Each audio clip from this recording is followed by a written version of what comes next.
प्रश्नावली आज है हमारे पहले चैप्टर की विविध प्रश्नावली 11वीं क्लास मैथमेटिक्स की। और आज हम पहले क्वेश्चन की हम यहाँ पर बात करते हैं और विविध प्रश्नावली के आज कुछ क्वेश्चनों पर हम बात करेंगे। पहला क्वेश्चन है, निम्नलिखित में से कौन किसका उपसमुच्चय है। उपसमुच्चय के बारे में हम पहले पढ़ चुके हैं, देखते हैं कौन किसका उपसमुच्चय है। देखते हैं, इन्होंने दिया है एक ए है जो एक इक्वेशन को फॉलो करता है और x की कैसी एक रियल वैल्यू होनी चाहिए।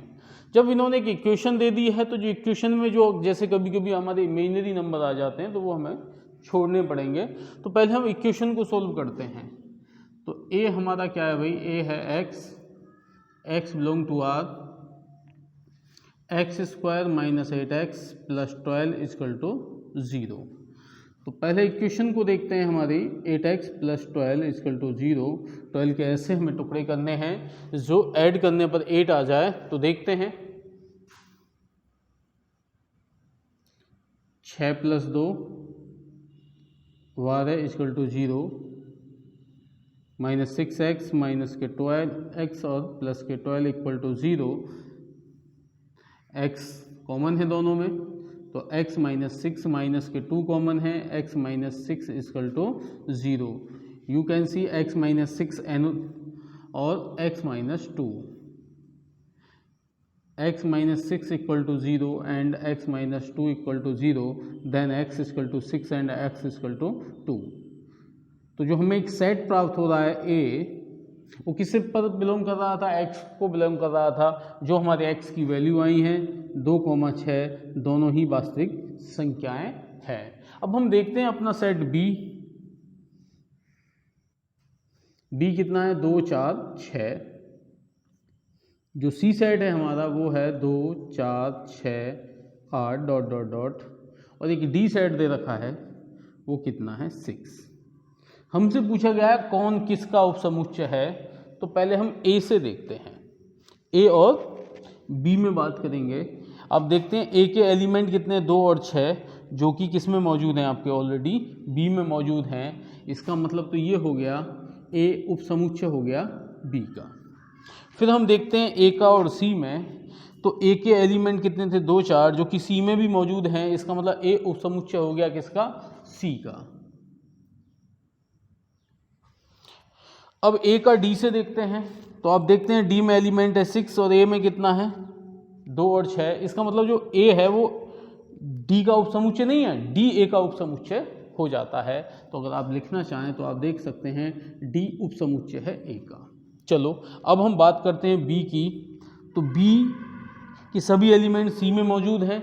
इसका मतलब b उपसमुच्चय है c का।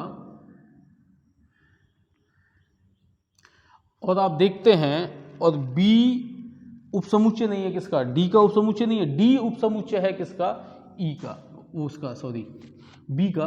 तो d भी उपसमुच्चय हो गया है b का। इसके बाद हमारे b पे बात हो गई है, c का देखते हैं। c का हम लगभग लिख ही चुके हैं, एक d का रह गया है लिखने से। तो d उपसमुच्चय है किसका, c का। या हम सीधी कंडीशनों से एक चीज़ हमें प्राप्त हो रही है, आप देख सकते हैं जो d है वो a का भी उपसमुच्चय है, b का भी उपसमुच्चय है और c का भी उपसमुच्चय है। तो d सबका उपसमुच्चय है, तो d उपसमुच्चय a का। a जो उपसमुच्चय है वो b का और c का है, तो a उपसमुच्चय है b का और b उपसमुच्चय किसका है, c का। हमें एक ये चीज़ प्राप्त होती है, आप देख सकते हैं। अगर आपसे देखा जाए तो a उपसमुच्चय है किसका, a का, वो b का और c का। b सिर्फ c का उपसमुच्चय है और d तीनों का उपसमुच्चय होता है। इसी के साथ हमारा पहला क्वेश्चन सोल्व हो गया था। हम बात करते हैं अपने क्वेश्चन नंबर 2 की। इन्होंने कहा है कि हमें कथन दे रखे हैं और बताना है कि प्रत्येक कथन सत्य है या असत्य है। अगर ये असत्य है तो क्यों असत्य है। अब ये कंडीशन दी है कि यदि कोई एलिमेंट है x जो बिलोंग कर रहा है a को, तथा एक जो पूरा हमारा सेट है वो b को बिलोंग कर रहा है, तो क्या x भी b को बिलोंग करेगा, ये सत्य है या असत्य है। तो हमने इसे लिख दिया असत्य। और क्यों है आप रीजन देख सकते हैं। सपोज करो मेरे पास एक सेट है 1,2, ठीक है। तो आप देखते हैं, और मैंने b मान लिया 3 1,2। आप देख सकते हैं कि जो बी है वो बिलोंग कर रहा है किसे, ए को। आप और भी देखते हैं, आप देखें कि जो 1 है वो ए को तो बिलोंग कर रहा है। मैंने एक्स की जगह कितना ले लिया, 1। और आप देख सकते हैं जो हमारा पूरा जो एलिमेंट है, जो समुच्चय है ए, वो बिलोंग कर रहा है बी को, तब भी 1 नॉट बिलोंग टू करता है किसे, बी को। तो जो हमारा पहला था वो क्या था, असत्य था। दूसरा कह रहा है कि ए उप समुच्चय है बी का। हम देखते हैं, मैंने कोई ए ले लिया सेट 1 और 2, बी मैंने सेट ले लिया है, ए उप समुच्चय है बी का,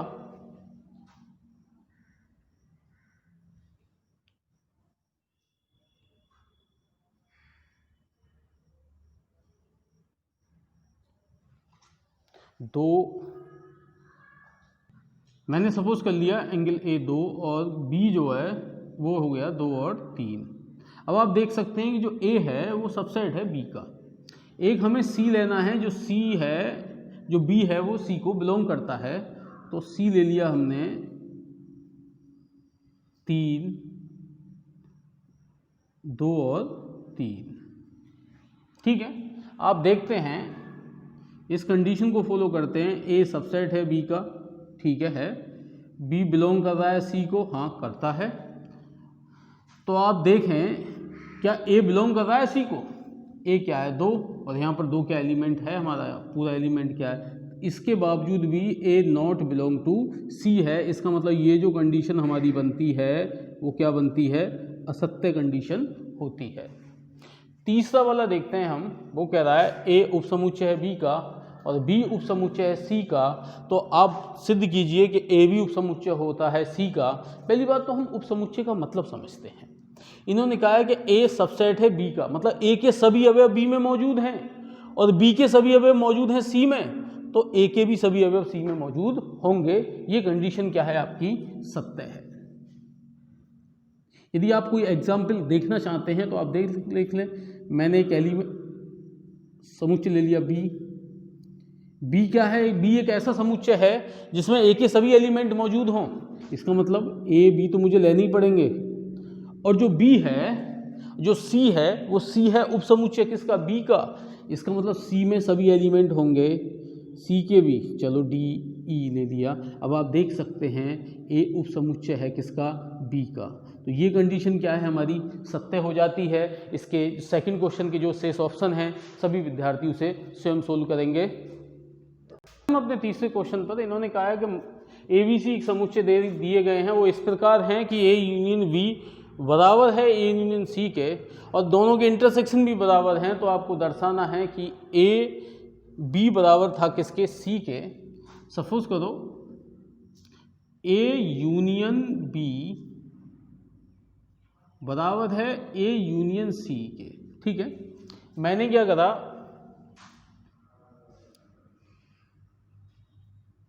इसमें मैंने इंटरसेक्शन सी ले लेता हूं मैं दोनों तरफ, इंटरसेक्शन सी।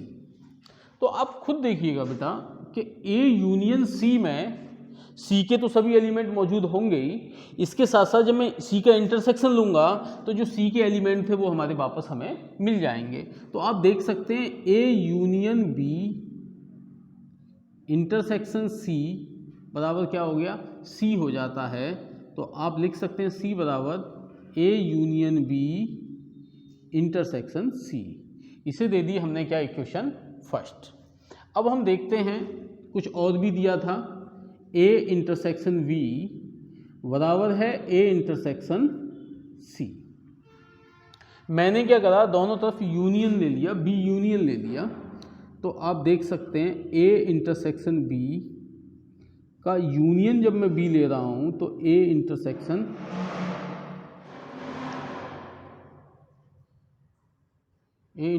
सी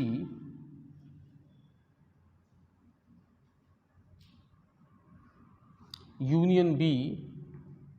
तो आप एक चीज देखेंगे सभी विद्यार्थी कि ए इंटरसेक्शन बी में जो कॉमन होगा हमारा, या आप इसे अगर ओपन करना चाहें तो ओपन करेंगे तो क्या आएगा, A union B intersection V union B. यदि मैं इस तरह इसे ओपन करता हूं तो ये हमें प्राप्त होगा क्या, A union B intersection C union B. C union B हमें प्राप्त होगा। आप देखते हैं A union B intersection B union B का इंटरसेक्शन हमें कितना प्राप्त होता है, बी। और हम देखते हैं ए यूनियन वी तो ऐसे ही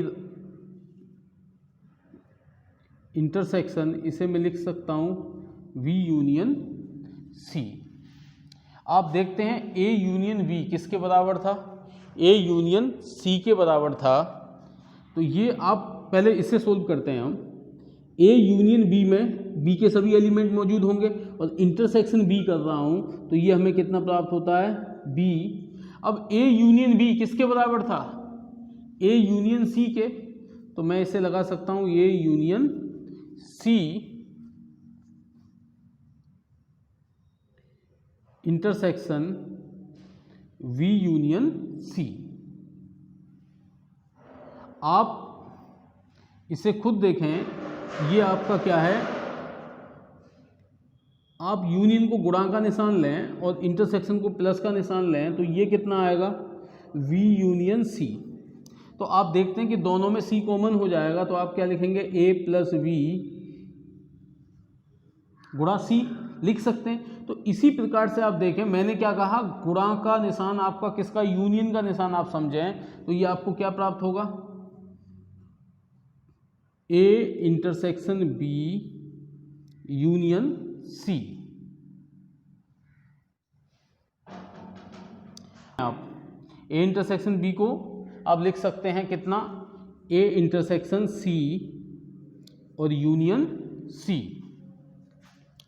आप दूसरे शब्दों में से ये भी देख सकते हैं कि ए इंटरसेक्शन सी जो है और यूनियन सी, अब मैं सी की गुणा कर सकता हूं इसमें बी से, तो कितना हो जाएगा, A union C intersection C union C.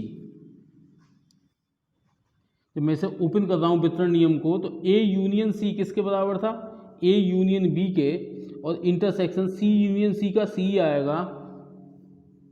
आप देख सकते हैं आपकी इक्वेशन फर्स्ट और ये इक्वेशन क्या बन जाती है, 2। आप इक्वेशन फर्स्ट एंड सेकंड को देख लें, दोनों कैसी हो गई, इक्वल हो जाती हैं। तो हम क्या कर सकते हैं, समीकरण 1 व समीकरण 2 से, समीकरण 2 से आप देख सकते हैं b बराबर c। ये हमारा क्या हो जाता है, इसी के साथ तीसरा क्वेश्चन समाप्त हो जाता है। क्वेश्चन है हमारा 5वां, इन्होंने कहा यदि a उपसमुच्चय b का, तब दिखाइए आपको कि c माइनस बी उपसमुच्चय होगा c माइनस a का। देखते हैं बेटा जी, हमने क्या करा, हमने मान लिया, माना x बिलोंग करता है c माइनस बी को। आप अच्छी तरीके से जानते हैं, यदि x c माइनस बी को बिलोंग करता है तो इसका मतलब x c को तो बिलोंग करेगा तथा x not belong to b, ये b को बिलोंग नहीं करेगा।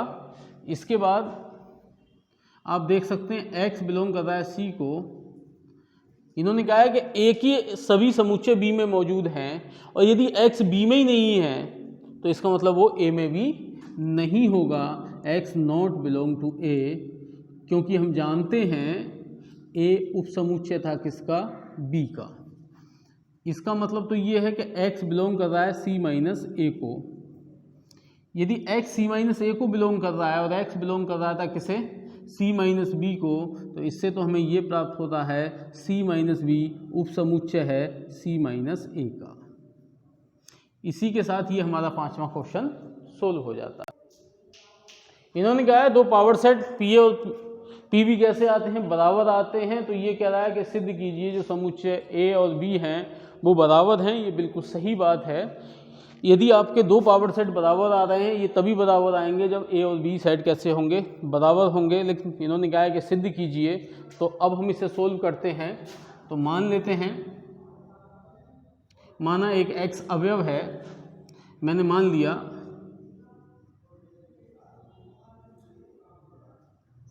माना समुच्चय A का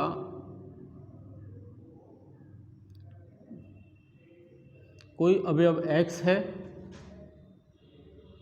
तथा x A का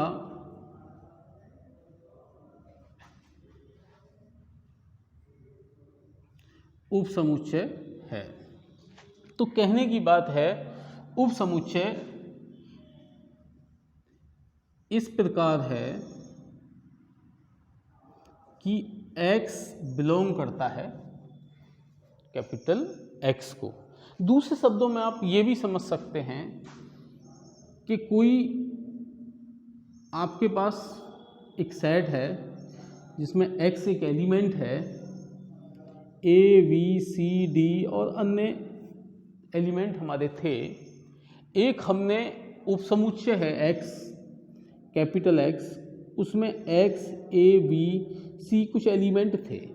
तो आप देख सकते हैं जो x था वो A को भी बिलोंग कर रहा है क्योंकि x का एक अवयव है, और जो x है वो कैपिटल X को भी बिलोंग कर रहा है। और दूसरी बात है कि जो कैपिटल X है वो उपसमुच्चय है किसका, A का। इतनी बात हमें इस एक जनरल सेट से हमने पता कर ली, जो हमने सेट हमने माना है। इस प्रकार माना है कि जो x है वो कैपिटल X को बिलोंग भी कर रहा है, और जो कैपिटल X है वो A का क्या है, सबसेट है। दूसरी बात इन्होंने क्या कही है, आप जानते हैं यदि x बिलोंग करता है किसे, A को, तो जो कैपिटल X है वो A का क्या हो गया, सबसेट है। अगर ये x सबसेट है तो x बिलोंग करेगा किसे, PA को, क्योंकि जब मैं इसका पावर सेट लूंगा ना तो उसमें एक ABC जरूर आएगा, 100% आएगा, x के साथ ABC जरूर आएगा। यदि हमें दो एलिमेंट भी ले लेता मैं x और a, यदि मैं a का पावर सेट लूंगा तो यदि मैंने सपोज करो मैंने यहाँ पर 3 एलिमेंट ले लिए हैं, क्योंकि ज़्यादा एलिमेंट लाएंगे तो पावर सेट दिखाने में बड़ा प्रॉब्लम आ जाएगी, तो PA ले लेते हैं। सपोज करो आपके पास ये पावर सेट थे, 3 एलिमेंट थे, तो आप क्या लेंगे 5, फिर आप x लेंगे, उसके बाद आप A लेंगे, B लेंगे, फिर आप XA का एक सेट लेंगे, फिर आप अब देखो XA का जैसे ही आप सेट ले रहे हैं तो जो XA था वो हमारा ये था, तो ये बिलोंग करने लगा किसे, PA को। आप देख सकते हैं, तो इसी हिसाब से x जब बिलोंग करेगा PA को तो इसका मतलब x बिलोंग करेगा किसे, PB को भी बिलोंग करेगा। क्यों, क्योंकि आप देख सकते हैं PA बराबर था ऑलरेडी PB।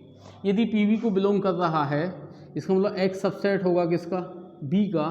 इसका मतलब x बिलोंग करेगा, स्मॉल x जो हमारा एलिमेंट था वो बिलोंग करेगा किसे, B को। जो x A को बिलोंग कर रहा था वही x किसे बिलोंग करने लगा, B को बिलोंग करने लगा है। इसका मतलब तो ये है कि जो हमारा A समुच्चय है वो B का उपसमुच्चय है।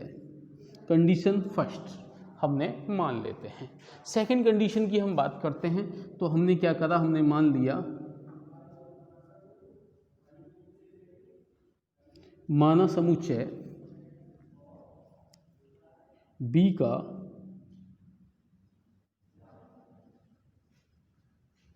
कोई अवयव y है तथा y